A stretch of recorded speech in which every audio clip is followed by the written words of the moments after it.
The air in our apartment was always thick with the ghosts of unpaid bills. It tasted of stale coffee and my own quiet desperation. 3 double shifts in a row had left my bones feeling like brittle chalk, but sleep was a luxury I couldn't afford, not with the rent notice a glaring red slash on the refrigerator door. Leo, my son, was the only clean, bright thing in my world. His crayon drawings were taped over the cracks in the plaster, a riot of color against the beige decay of our lives. He was 5, and his world was still small enough for me to protect, a kingdom of building blocks and bedtime stories that I guarded with the ferocity of a dragon. That Tuesday, a rare day off, the sun was a weak, watery thing in the sky, but it was enough. "A walk, Mama," Leo had insisted, his small hand tugging mine. To the sleepy trains were his name for the disused railway line that cut through the industrial wasteland behind our building. It was our secret place, a long, straight scar of rust and weeds where the city's roar faded to a whisper. It cost nothing, and it gave him a space to run that wasn't the size of a postage stamp. So I packed a small bag with a juice box and the last 2 cookies, pulled on my worn sneakers, and let him lead me out into the gray afternoon. The crunch of gravel under our feet was a rhythmic, soothing sound. Leo ran ahead, a tiny figure in a bright blue jacket, his laughter echoing in the wide-open space. I watched him, a familiar ache tightening my chest. It was a mix of love so fierce it hurt and a fear so profound it stole my breath. I was all he had. The thought was a constant weight, a stone I carried in the pit of my stomach. My job as a nurse was demanding, the hours brutal, but it was the fragility of our existence that truly exhausted me. One missed paycheck, one unexpected illness, and we would be swept away. We were nearly at the old trestle bridge when Leo stopped dead. He pointed a small, mittened finger. "Mama, look." "A man is sleeping." I followed his gaze, my heart giving a sudden, hard thump against my ribs. It wasn't a vagrant, not one of the usual lost souls who sometimes sought shelter under the bridge. This man was stretched out directly on the tracks, his body a dark line against the pale gray stones. Even from a distance, I could see the unnatural stillness of him, the wrongness of his position. My nursing instincts kicked in, overriding the immediate, primal urge to grab Leo and run. "Stay right behind me, sweetie. Don't make a sound." I moved forward cautiously, my steps light on the railway ties. The closer I got, the more the scene resolved into a nightmare. He was dressed in a suit of expensive, dark wool, now torn and stained with mud and something darker. His hands were bound behind his back with thick, brutal-looking zip ties, and another was cinched tight around his ankles. A strip of what looked like black duct tape was slapped across his mouth. But it was the gash on his temple, matted with blood and dirt, that made me suck in a sharp breath. I knelt beside him, my fingers automatically going to his neck to find a pulse. It was there, thready but steady. A wave of relief washed over me, so potent it made me dizzy. He was alive. His chest rose and fell in shallow, pained breaths. He had been beaten badly. Bruises were already purpling along a jawline that was all sharp angles and unforgiving strength. His eyes were closed, his face pale under a dusting of stubble, but he wasn't unconscious. As my fingers brushed his skin, his eyelids fluttered open. The eyes that met mine were the color of a storm-tossed sea, a deep, churning gray that held a terrifying intelligence. There was no confusion in them, no disorientation. Only a cold, hard assessment. And then fury. It blazed in their depths, a fire that seemed to scorch the air between us. I flinched back, my professional composure deserting me. This was not just a victim. This was dangerous. A low growl rumbled in his chest, a frustrated, captive sound muffled by the tape. "I'm a nurse," I said, my voice barely a whisper. "I need to help you." His eyes narrowed, tracking my every move. I reached into my bag, my hands shaking as I pulled out the small first aid kit I always carried for Leo's scraped knees. I didn't have much, just antiseptic wipes and some bandages. "I need to get this tape off your mouth." He gave a sharp, almost imperceptible nod. My fingers trembled as I found the edge of the tape and pulled. It came away with a sickening rip, taking a layer of skin with it. He didn't even wince, just sucked in a harsh, ragged breath. The ties, he rasped, his voice a low, gravelly command. It was not the voice of a man asking for help. It was the voice of a man used to giving orders and having them obeyed instantly. I didn't have anything strong enough to cut through the thick plastic. My mind raced. I can't cut them. His gaze flickered past me, landing on Leo, who was peeking out from behind my legs. The cold fury in his eyes intensified, but it shifted, became something else. Protective. It was the last thing I expected. "Mama," Leo whispered, his voice trembling. He stepped forward, holding out his offering. He looks hungry, and his small hand was one of the 2 chocolate chip cookies. The man's gaze dropped to the cookie, then to my son's earnest, worried face. For a fraction of a second, the hard mask of his expression cracked. Something unreadable, something almost like wonder, flickered in those stormy eyes. He didn't take the cookie. He just stared. "There's a rock," he said, his voice rough. "A sharp one." By the 3rd tie, I followed his gaze and saw it, a shard of flinty stone wedged between the wooden slats. It was a slow, agonizing process. I saw it at the thick plastic binding his wrists, my knuckles scraping raw against the gravel. He directed me with terse, clipped instructions, his breath hissing between his teeth with every jarring movement. The entire time, his eyes never left me. They were intense, invasive, as if he were memorizing every line of my face, every flicker of fear in my expression. When the last tie finally snapped, he moved with a speed that was shocking for a man so injured. He sat up, tearing at the ties on his ankles himself.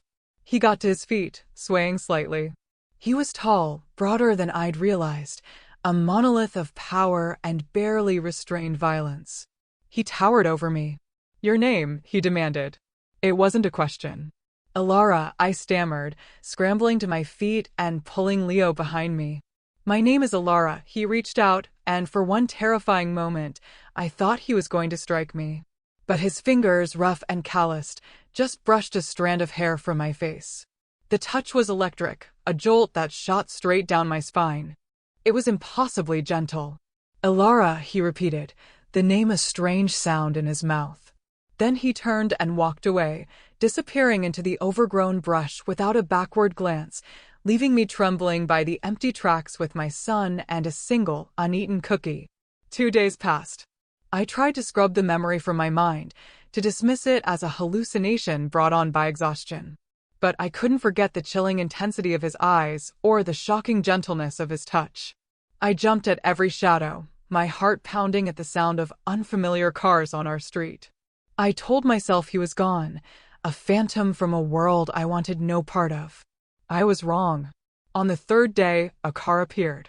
It was parked across the street from my building, a gleaming black sedan so out of place in our crumbling neighborhood that it might as well have been a spaceship. It sat there all day, a silent, polished predator, its tinted windows revealing nothing. The fear that had been simmering in my gut turned to ice.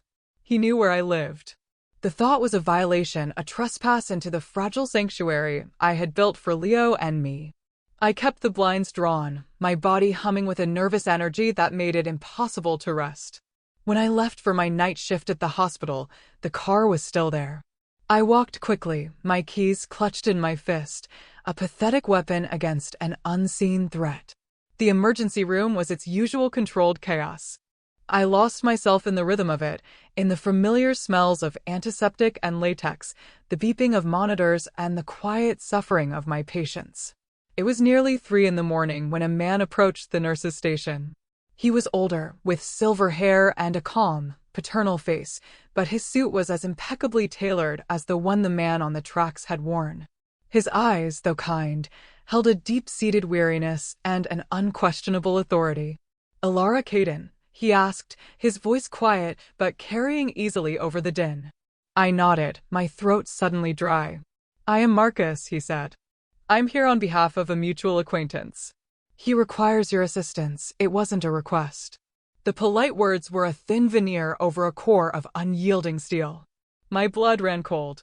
I can't leave my shift. Arrangements have been made," Marcus said smoothly, gesturing to my charge nurse, who gave me a nervous, apologetic look. "Your patient load has been covered. You are to come with me." The world seemed to tilt on its axis. This was happening. It was real.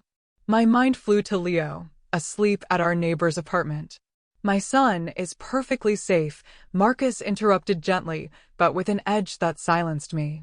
And he will remain so, as long as you cooperate. The veiled threat hung in the air, more potent than any weapon. It was my checkmate. My choice had been taken for me the moment I decided to help a stranger on the tracks. With a feeling of numb dread, I followed him out of the hospital and to the waiting black car. The ride was silent.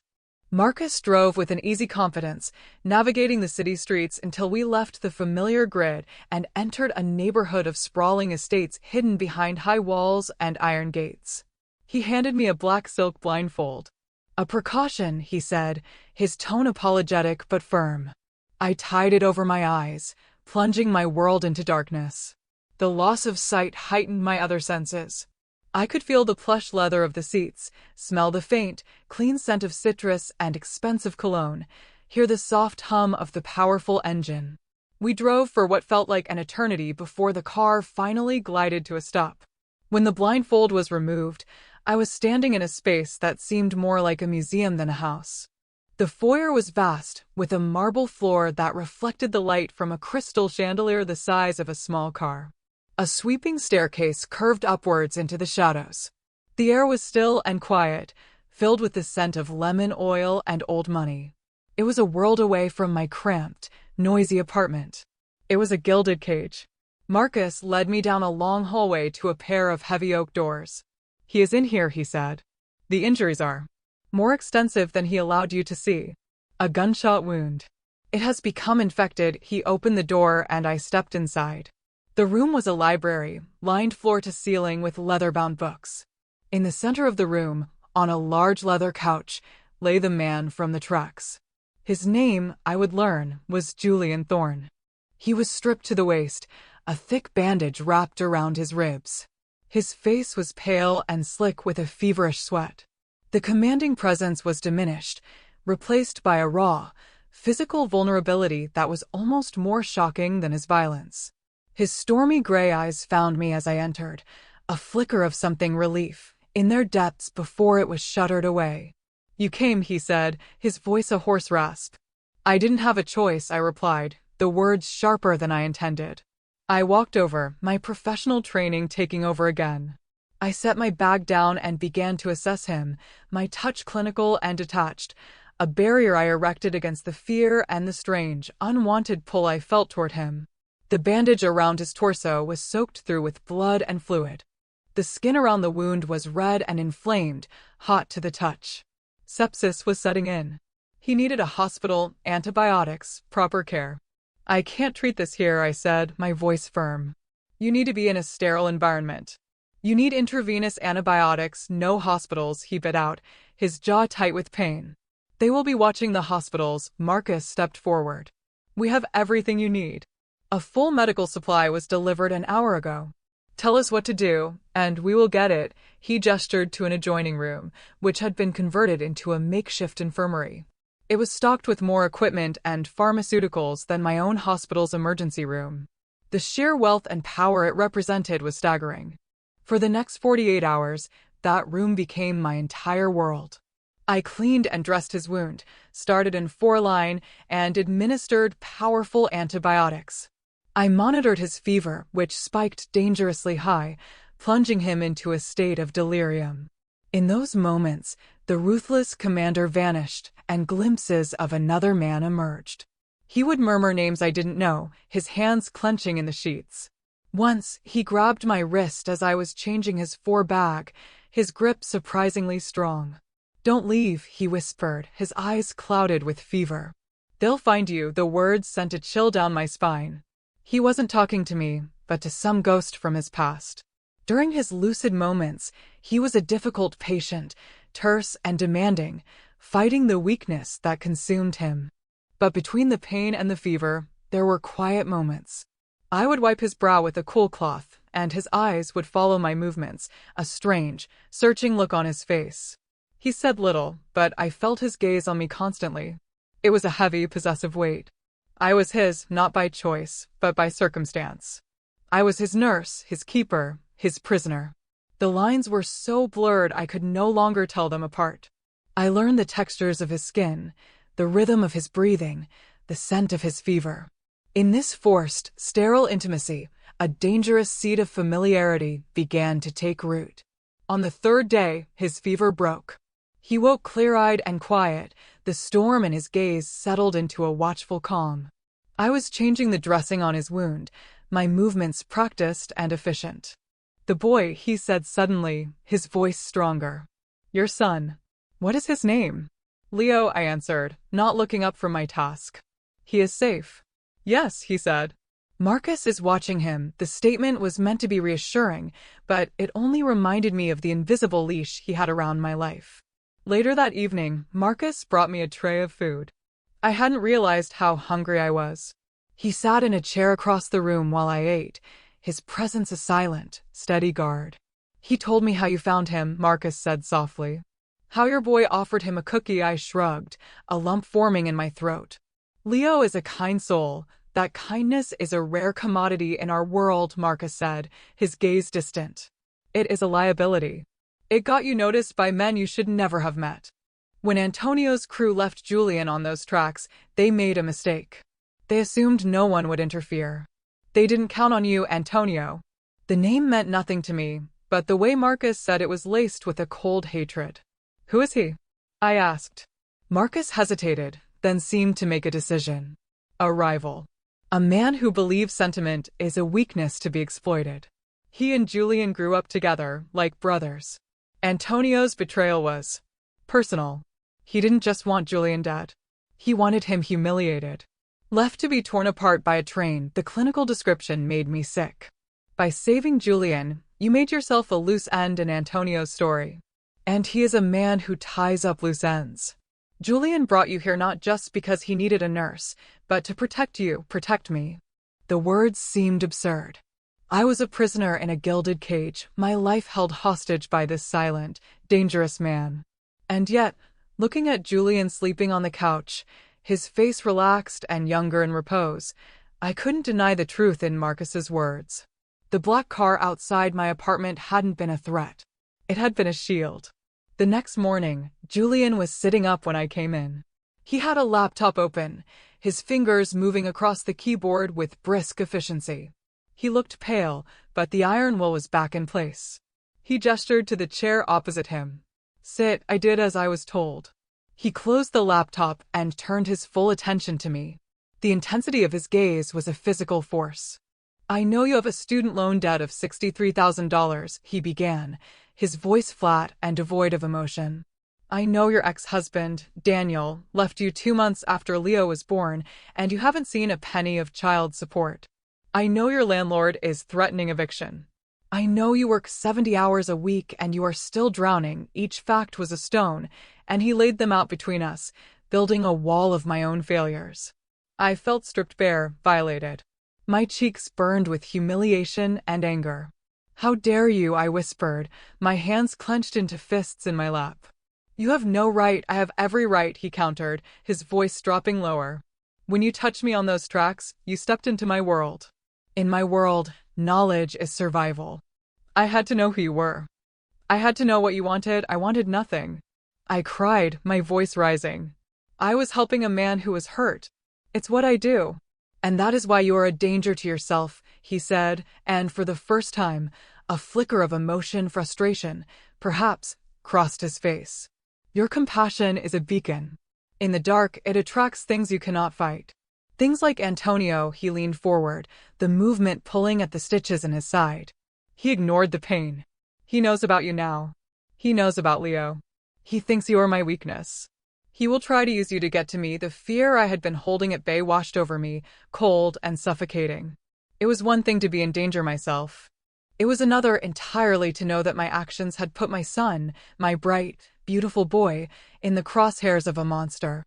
"What are you going to do?" I asked, my voice trembling. "I am going to end it," he said simply. "But I need your help." I stared at him, bewildered. "My help? What could I possibly do?" "Antonio's men have been watching your apartment. They believe you are still there, with your son. We have let them believe this. We are going to let them make their move. But they will not find you. They will find me. The plan was simple and terrifying. Marcus would drive my car with a decoy and a hooded sweatshirt in the passenger seat back to my neighborhood. Julian's men, already in place, would watch and wait for Antonio's crew to follow. It was a trap, and I was the bait. My role was to do nothing. To stay hidden, to trust him. Trusting him felt like the most dangerous thing I could possibly do. The hours that followed were the longest of my life. Julian had me stay with him in the library. He worked, making quiet, clipped phone calls in a language I didn't understand, his face a mask of cold concentration. I sat by the window, watching the sun dip below the horizon, painting the sky in shades of bruised purple and blood orange. Every nerve in my body screamed. I thought of Leo, safe in some unknown location with one of Julian's men, and prayed that this man, this stranger who had upended my entire existence, knew what he was doing. The call came just after nightfall. Julian listened, his expression unreadable, then spoke a single word and hung up. "It's done," he said, his voice flat. He rose from his chair and walked to a liquor cabinet, pouring 2 fingers of amber liquid into a glass. He downed it in one go. They took the bait. Antonio is no longer a problem. The finality in his tone was absolute. I didn't ask for details. I didn't want to know. The violence of his world was a chasm I was terrified to look into. He walked over to me, stopping so close I could feel the heat radiating from his body.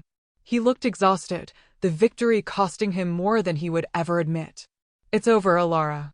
You're safe." The next day, Marcus brought me a thick envelope. Inside was a cashier's check for an amount that made my head spin, enough to pay off my debts 10 times over. There was also a deed to a small house in a quiet suburban town 3 states away, and the keys to a modest, reliable car. A new life, bought and paid for. "You are free to go," Julian said.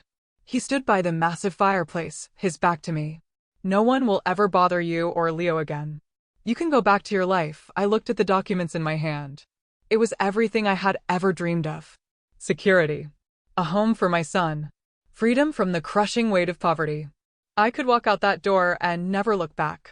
I could forget the storm in his eyes, the feel of his skin under my fingers, the terrifying, exhilarating thrill of being under his protection. I could go back to being a nurse, a mother, a woman alone against the world. The thought should have brought relief. Instead, it felt like a sentence. I thought about my old life. The constant, gnawing anxiety. The bone-deep loneliness. The gray, colorless exhaustion of it all. I had been surviving, but I hadn't been living. Here, in this opulent prison, I had been terrified, but I had also felt more alive than I had in years. I had been necessary. I had been seen. I walked over to him, my heart pounding a frantic rhythm against my ribs. I placed the envelope on the mantelpiece beside him. He turned his head slowly, his gray eyes searching my face, questioning. "What is this?" he asked, his voice low and rough. "It's not enough?" "It's too much," I said, my own voice surprisingly steady. "I don't want it." A flicker of confusion crossed his features. "What do you want, Alara?" The question hung in the still air of the library. What did I want? I wanted to feel safe, but not alone. I wanted a life for my son that was more than just a struggle to get by. I looked at this man, this ruthless, broken, possessive man who had shown me a glimpse of a world filled with both terrifying darkness and blinding light. And in that moment, I knew. "I don't want to go back," I said softly. "My old life. There's nothing there for me." For us, his expression hardened, the mask of control snapping back into place. "You don't know what you're asking. You don't know what this life is. It's not safe. It will never be safe." "I haven't felt safe in years," I countered, my gaze unwavering. "Not really. Not until I came here." The admission hung between us, a truth so raw and unexpected it seemed to suck the air from the room. He stepped closer, closing the small space between us until I had to tilt my head back to look at him. He reached out, his hand cupping my jaw, his thumb stroking my cheek. The gesture was possessive, a brand. "If you stay," he murmured, his voice a dark promise, "you will be mine. Leo will be mine. I will not share you. I will not let you go. Ever." It wasn't a threat. It was a vow. It should have sent me running for the door. Instead, a strange sense of peace settled over me. After a lifetime of being adrift, of being responsible for everything and everyone, the idea of being anchored, even to something so dangerous, felt like coming home. I didn't answer with words. I simply leaned into his touch, a silent surrender and a definitive choice. A slow, possessive smile touched his lips, transforming his harsh features into something devastatingly handsome. He had offered me an escape, but what I was choosing was a different kind of cage, one I was walking into with my eyes wide open. It was a dangerous, uncertain future, but it would be our future. And for the first time in a very long time, I wasn't afraid. I was ready.